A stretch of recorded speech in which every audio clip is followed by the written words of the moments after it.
Rushikonda palace ని క్షుణ్ణంగా పరిశీలించారు ఉప ముఖ్యమంత్రి పవన్ కళ్యాణ్. పవన్ తో పాటు మంత్రులు నాదెండ్ల, కందుల దుర్గేష్ సైతం ప్యాలెస్ సందర్శించిన వారిలో ఉన్నారు. రుషికొండ ప్యాలెస్ లోని ఒక్కో విభాగం గురించి అడిగి మరీ తెలుసుకున్నారు పవన్. ఈ ప్యాలెస్ నిర్మాణం ఎలా జరిగిందో వివరించారు అధికారులు. ఇటు ప్యాలెస్ మెయింటెనెన్స్ కి ఎంత ఖర్చు అవుతుందో కూడా ఆరా తీశారు.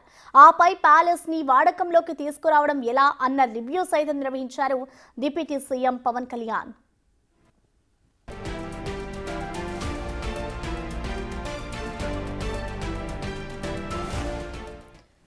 ఎవరైనా పెట్టుబడి పెడితే కనీసం రూపాయి అయినా లాభం వస్తుందని ఆశిస్తారు. ఇక్కడ 453 కోట్ల రూపాయలను పెట్టుబడి పెట్టి మనం సాధించిందేంటి?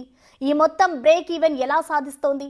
ఈ విషయంపై తామొక ప్రపోజల్ ఇచ్చామని అన్నారు రుషికొండ సందర్శించిన పవన్ కళ్యాణ్.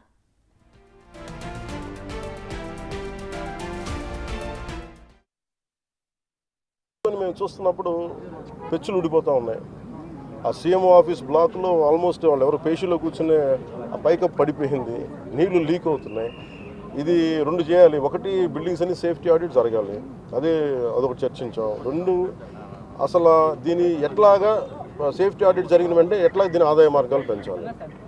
మీరు ఎవరైనా సరే వ్యాపారం చేద్దాం అనుకున్న వాళ్ళు కూడా ఇలా గత ప్రభుత్వం ఏం చేసింది, అది వాళ్ళ ముఖ్యమంత్రి కార్యాలయం కింద, వాళ్ళ నివాసం కింద, వారి కుటుంబ నివాసం కింద పెట్టారు.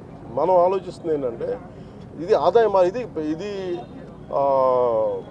టూరిజం శాఖ ప్రాపర్టీ. ఇది should remain as Andhra Pradesh government ప్రాపర్టీగా ఉండాలని మా అందరి కోరిక. దట్స్ వాట్ ఒక కోర్ రెజల్యూషన్ తీసుకున్నాం. ఒక ప్రైవేట్ వ్యాపారం ఎవరైనా సరే ₹1 కోటి పెట్టుబడి పెడితే కనీసం ₹1 ఆదాయం రావాలనుకుంటారు. దీని మీద 453 కోట్ల రూపాయలు పెట్టుబడి పెట్టారు. కనీసం ముందస్తుగా ఏం చేయాలి, అసలు బ్రేక్ ఈవెన్ ఎప్పుడు అవుద్ది, ఇది ఆదాయం ఎప్పుడు మారుతుంది అనేది ఏం చెప్పారంటే, మన మైస్ అనేది ఒక యాక్రోనిమ్ చెప్పారు. ఏంటంటే MICE acronym meetings, incentives, exhibition and conferences. అంతేనా? ఇది ఏంటంటే దుబాయ్ ఇస్ మైస్ డెస్టినేషన్ అంటారు. అలాగే వైజాగ్ ఇది మన మీటింగ్స్కి కానీ, లేదంటే ఏదైనా పెట్టుబడులు పెట్టడానికి ఇన్సెంటివ్స్ ఇవ్వడానికి కానీ, లేదంటే కాన్ఫరెన్స్లు పెట్టుకోవడానికి బ్యూటిఫుల్ ప్లేస్, కాన్ఫరెన్స్లు పెట్టుకోవడానికి, లేదంటే ఎగ్జిబిషన్స్ పెట్టుకోవడానికి, వీటన్నిటికీ కూడా డెస్టినేషన్ మ్యారేజ్ వీటన్నిటికీ ఉంటుంది. దాంట్లో భాగంగానే దీన్ని మైస్ ఈవెంట్ టోటల్ పాలసీలు దీన్ని పెడితే బాగుంటుందనేది కోరిక. అలా కాకుండా మనం 453 కోట్లు పెట్టి దీన్ని ఒక ఎగ్జిబిషన్ లాగా అందరూ అంటే మేము ఇచ్చిన మేజర్ ప్రపోజల్ ఏంటంటే, మేము తీసుకున్న మేజర్ రెజల్యూషన్ ఏంటంటే, it is not about footfall.